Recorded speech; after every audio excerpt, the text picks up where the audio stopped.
Hey guys, I'm back again already with a new video. Thank you for watching my reaction video to FK Twigs, You Sexua. I really enjoyed watching that video and music video, and I already think it's music video of the year for me. Like, I cannot remember another music video from this year that made me, yeah, gag or like made me feel these kind of feelings. No shade. So, back to that. We're gonna get ready for a new chapter. Today I'm gonna talk about Charli XCX BRAT. Yes, like I'm very excited to talk about this album because there's a whole story for me behind this album and how I got into Charli XCX. I know some people may not like what I'm gonna say right now, but yes, I'm one of the I'm one of the few people that started getting into Charli XCX through this album, but I actually knew a few songs before this album. So I'm just gonna talk about how I discovered her, and then I'm gonna talk about this whole era and this whole movement, and at the end I will show the final. So we have Discovery, then we have Era, called BRAT of course, and then we have the final that I will show later on. Okay, let's go.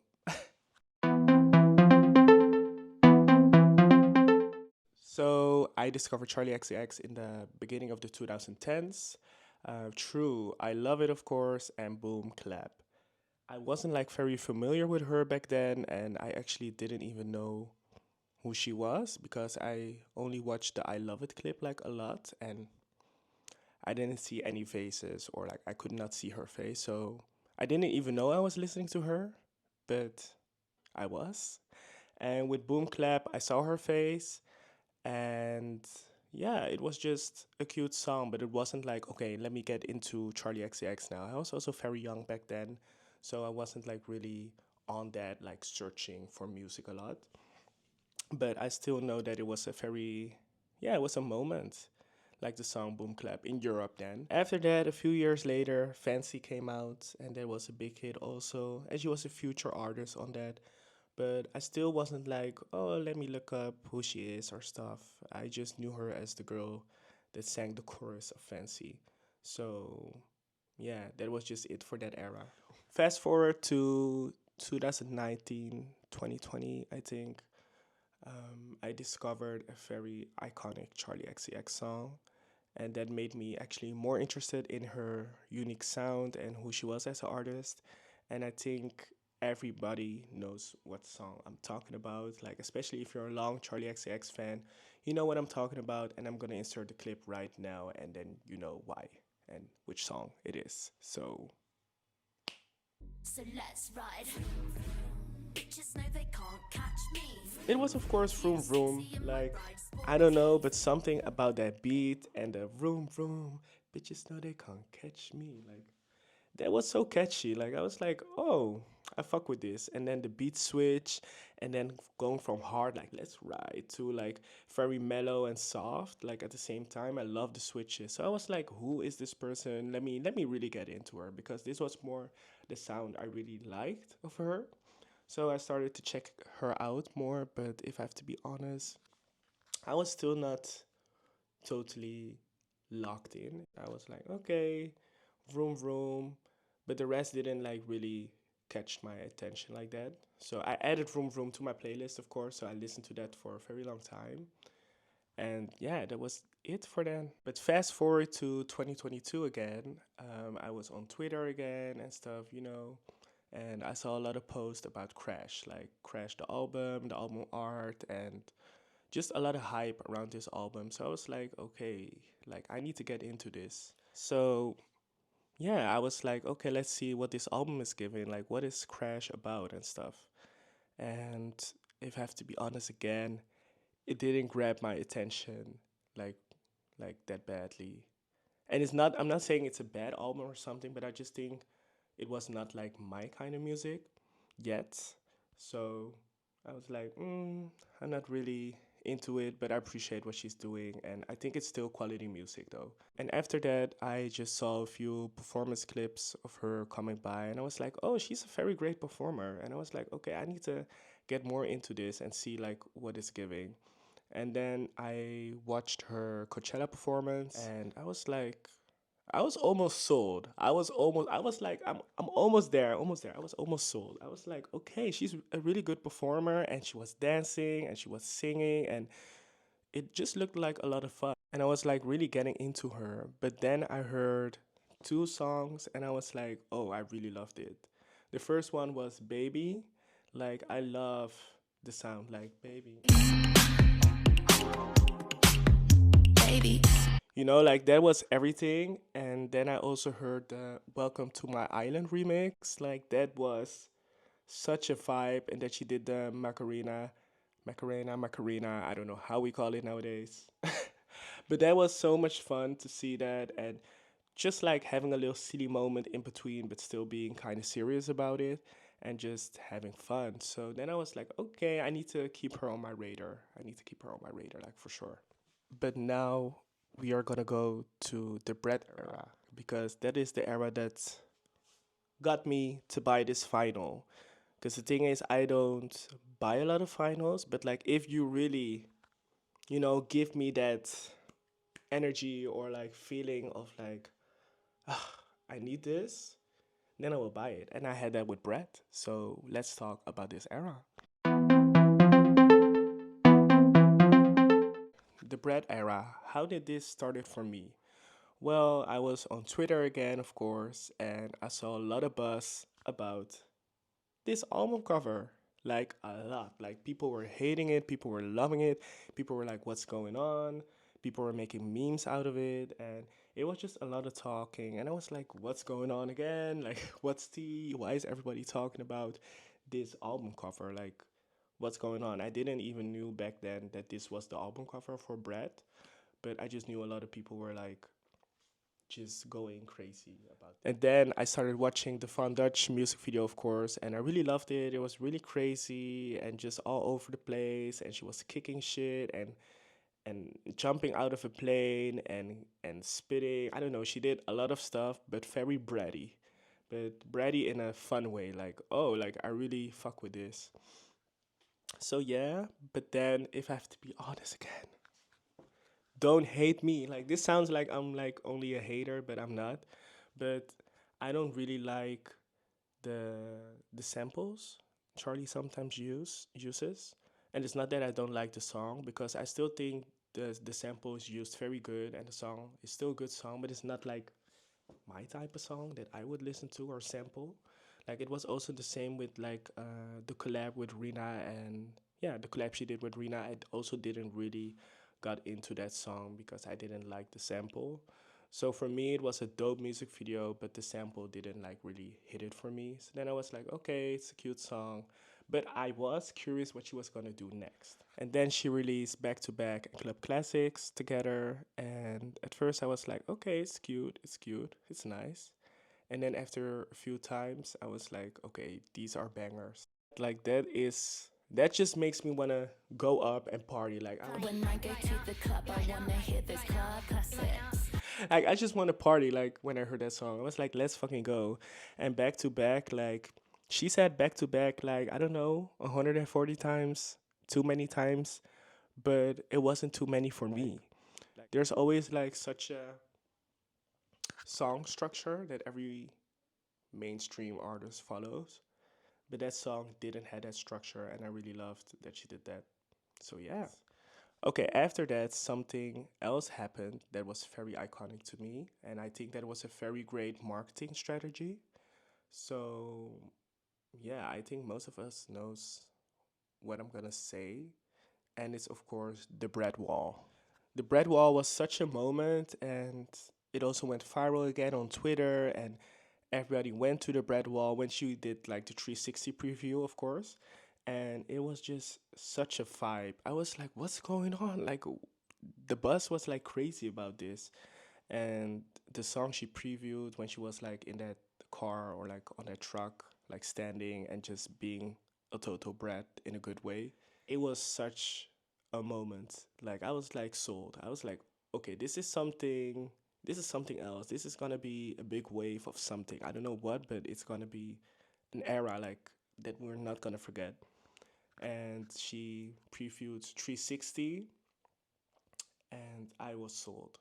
I heard that beat and I was like, there's something about this beat going on that makes me wanna like dance, but also just vibe to it. Like I cannot sit still when I hear this beat. So yeah, that was of course 360. And 360 was everything. Like the music video was everything. I really loved it. All the creators that were in it, or like content creators also. Like shout out to Quinlan. I love you, girl. Like I've been watching you for a very long time on Vine also and on YouTube. So that was very dope to see her and also other like popular people or known people. And I really love the I'm everywhere. I'm so Julia. Don't mind the singing. I cannot sing. But that was like such a moment. I was like, okay, like I'm sold. I really wanna know what the rest of the album is gonna sound like. Fast forward to Primavera Sounds or Primavera Sounds in Barcelona. She performed there and she did the iconic Brett Wall kind of thing, but then in a concert way.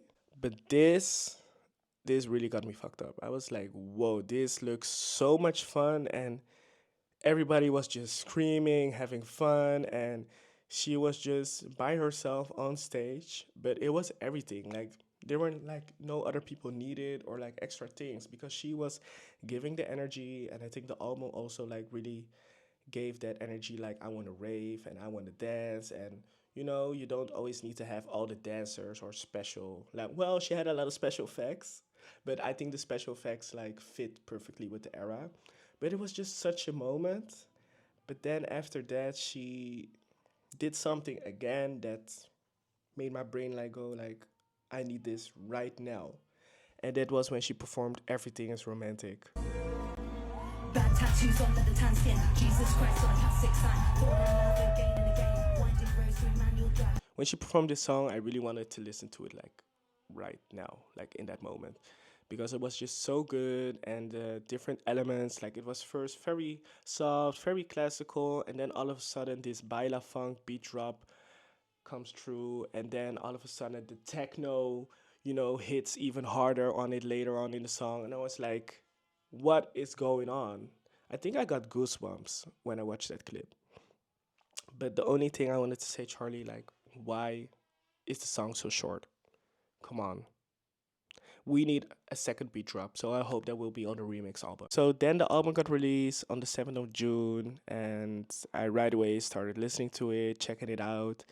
And I think my favorites were straight away Everything Is Romantic, Sympathy Is a Knife, and ooh, yeah, also like Back to Back, of course, and Club Classics, but those songs are already new in 360. Oh, I forgot 365. I'm sorry, 365 was just everything. I was just so addicted to that beat that I just kept on listening to that melody like 1,000 times, because that's the thing. 360 and 365 are basically the same song, but 365 is only faster and has a different ending, like with a whole techno breakdown. But I also listened a lot to the 360 remix with Robin and Young Lean. Like, oh my god, I love that one also so much. So I was just obsessed with almost everything from the album. But yeah, I almost liked every song right away. The only song I didn't like really dig was like Apple, I think, and Talk Talk. Like those songs had to grow on me, but the rest was like straight on fire. And yeah, I was just in love with this album and this whole era. And also, I was living a Brett summer, or like kind of Brett summer, because I went to a couple like events or like festivals, and 365 got played at least like 3 times to the places I went. And I also remember being at Milkshake Festival with my friend, and we were just like hanging around backstage, and then we heard Rewind, and we were like, "Oh, we need to get up. We need to get up and get to the stage." So we rushed to the stage to vibe to Rewind, and that was like so much fun. And yeah, I really love this era, and that was it for me. Like, I feel the era is still not done because it's not done. The remix album is coming out. She's now on Sweat Tour, and there's also a BRAT UK tour. Please, if anybody has tickets, let me know. I really want to go to the UK tour. She's not doing a tour in Europe for BRAT, unfortunately. So, people from the UK, if you're watching or from somewhere else, please help me get a ticket. I really want to go to the show because the show is everything from what I've seen until now. So, yeah, we're still in the era and it's still not done. And I think this is such a dope era, especially like the marketing and how she did the whole rollout, and also like the viral Apple dance, of course, but also like just the whole aesthetic and era, like everything was just amazing to me. But let's get into the album art. So I have the pink splatter disc edition. I pre-ordered it, but the thing was it was so crazy sold out that I couldn't even get my pre-order. So I had to go to multiple stores in the Netherlands to get like this vinyl. And I literally had the last one at one store and it took me like a month after the release to get it. But I got it. So this is the pink splatter disc and I will show you how it looks and what's inside. So this is the cover art, of course, like we all know. This is the back.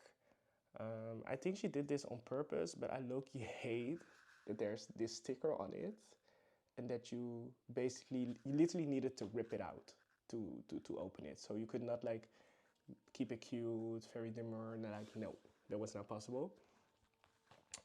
And yeah, so this is the inside. Whoop. Very cutesy. I don't have a lot to say about the inside. It's just a picture. I think it's nice. Okay, so this is the A side. You have like all the tracks on it and the numbers. And this is the B side with the same thing. And then we have the pink disc. I really love this disc. I never had like such a unique disc ever before. And it's just very cutesy. Here you have a little bit of her face of it, and here you just have the green logo.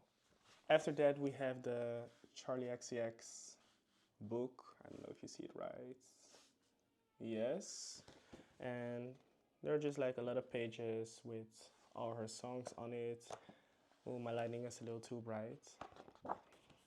But yeah, like just all the songs, and it just has one picture in between. This one, very cutesy. And yeah, just very simple actually, but cute. And then last but not least, we also got this, I don't know how you call it, but I guess kind of paper with all the tracks on it. Yeah, and on this paper, you can see like all the writing credits from every song. And it's actually a few of them, but just in different colors. Like it's not just one paper, but multiple. And yeah, that was actually it. So that was my talk about the BRAT era and the BRAT album.